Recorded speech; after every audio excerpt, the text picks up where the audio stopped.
Hello everyone, आज मैं आपको लेसन नंबर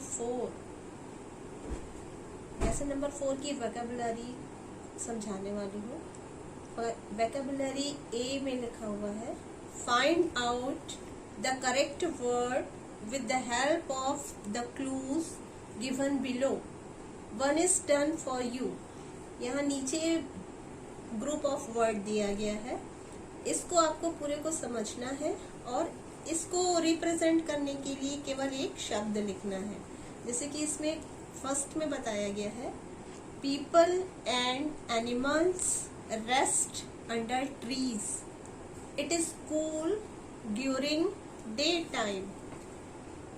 इसमें कहा गया है कि पेड़ों के नीचे लोग और जानवर विश्राम करते हैं और यह जो चीज है वो दिन के समय हमें छाया भी देती है और शीतलता भी देती है। तो इसे हम एक शब्द में क्या कहेंगे? तो इसे बुक में आपको एग्जाम्पल पे बताया गया है, इसे हम शेड कहेंगे, SHADE, शेड। तो इस पूरे सेंटेंस को एक शब्द में व्यक्त किया गया है शेड से। वैसे ही आपको second, third, fourth and fifth भी बनाना है। सेकंड में कहा गया है, it is used in our daily life, यह हमारे दैनिक जीवन में उपयोग होता है। We get wood for furniture from it, हम इससे लकड़ियां प्राप्त करते हैं ताकि हम उससे फर्नीचर बना सकें। तो ये जो सेंटेंस है उसको रिलेट करता हुआ एक वर्ड है जो टी से स्टार्ट होता है। तो यहाँ पर आएगा ट्री, TREE। टी पहले से लिखा हुआ है, आप केवल REE लिख देंगे।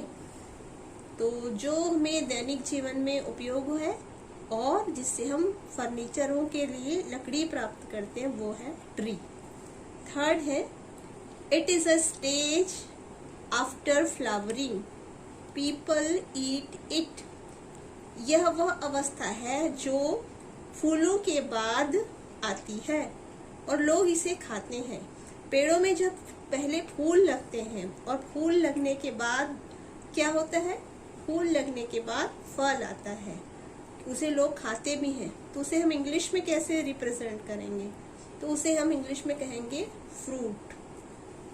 ये आई आपको पहले से एक हिंट के तौर पे दिया गया है, आप यहाँ लिख देंगे FRUIT। नेक्स्ट देखते हैं,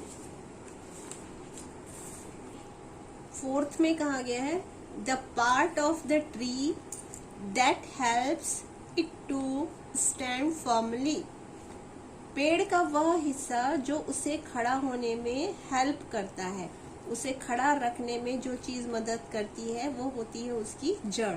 उसे इंग्लिश में कहते हैं रूट। और यहाँ पे आपको हिंट के तौर पे टी दिया गया है, तो आप बाकी के लेटर्स लिख देंगे, ROOT पहले से दिया गया है।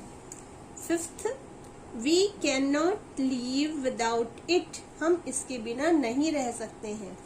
इट हेल्प्स प्लांट्स ग्रो, यह पौधों की वृद्धि में भी मदद करता है। आपको हिंट के लिए एक लेटर दिया गया है E और 4 लेटर आपको लिखने हैं। तो वो शब्द है वाटर, ये हमारे लिए भी जरूरी है और पौधों के लिए भी। सिक्स्थ में, the part of the tree that remains after cutting it down, पौधे या पेड़ का वह हिस्सा जिसे काट देने के बाद बच जाता है, तो वो हिस्सा है स्टम्प, STUMP, स्टम्प। तो इस पूरे क्वेश्चन में आपको कुछ एक सेंटेंसेस दिए गए थे, उस सेंटेंस को आपको समझना था और उसको व्यक्त करने वाला एक शब्द आपको लिखना था।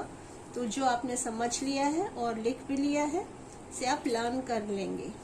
नेक्स्ट है B, arrange the letters and make meaningful words, clues are provided. ये आपको कुछ लेटर्स दिए गए हैं, इनको आगे पीछे कर दिया गया है, इन लेटर्स को आगे पीछे कर दिया गया है जिससे इनसे कोई सा भी शब्द नहीं बन पा रहा है जो मीनिंगफुल हो।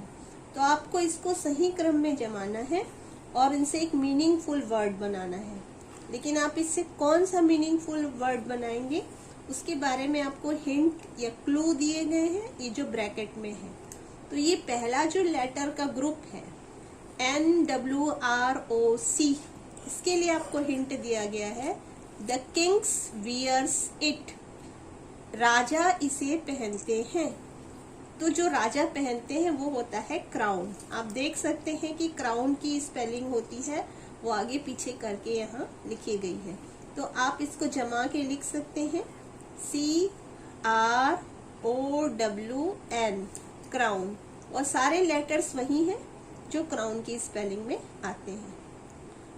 सेकंड, जो आगे पीछे वर्ड्स हैं, लेटर्स हैं, उसका मीनिंग है वेयर वाइल्ड एनिमल्स लीव, जहाँ जंगली जानवर रहते हैं।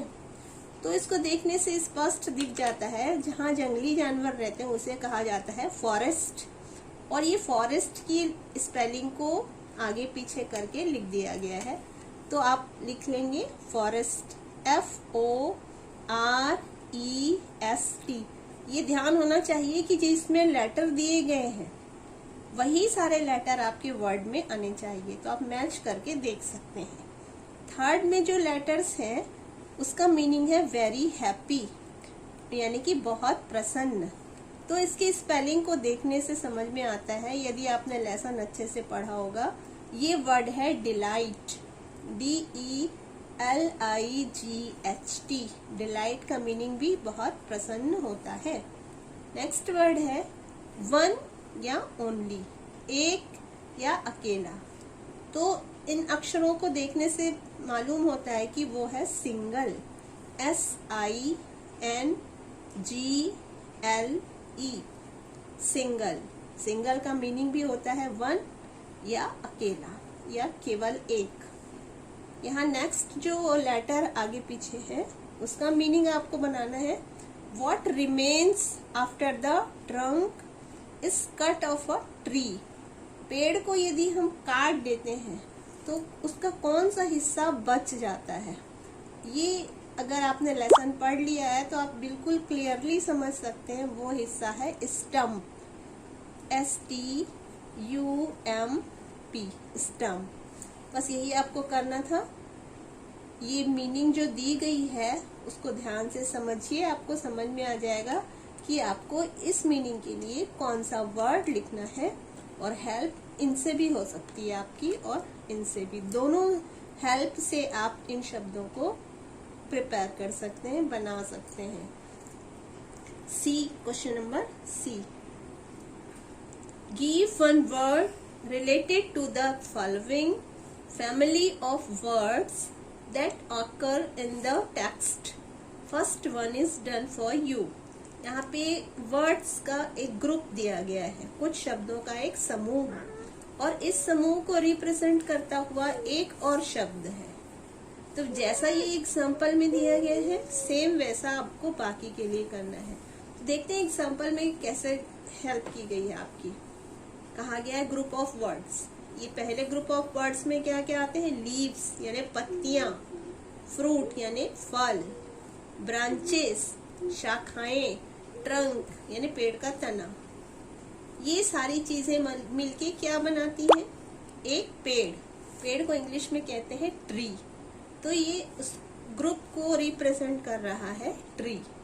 वैसे ही आपको सेकंड बनाना है। सेकंड में आपको ग्रुप ऑफ वर्ड्स में दिया है क्राउन, मुकुट, रूल यानी शासन करना, किंगडम राज्य, पैलेस, पैलेस यानी महल।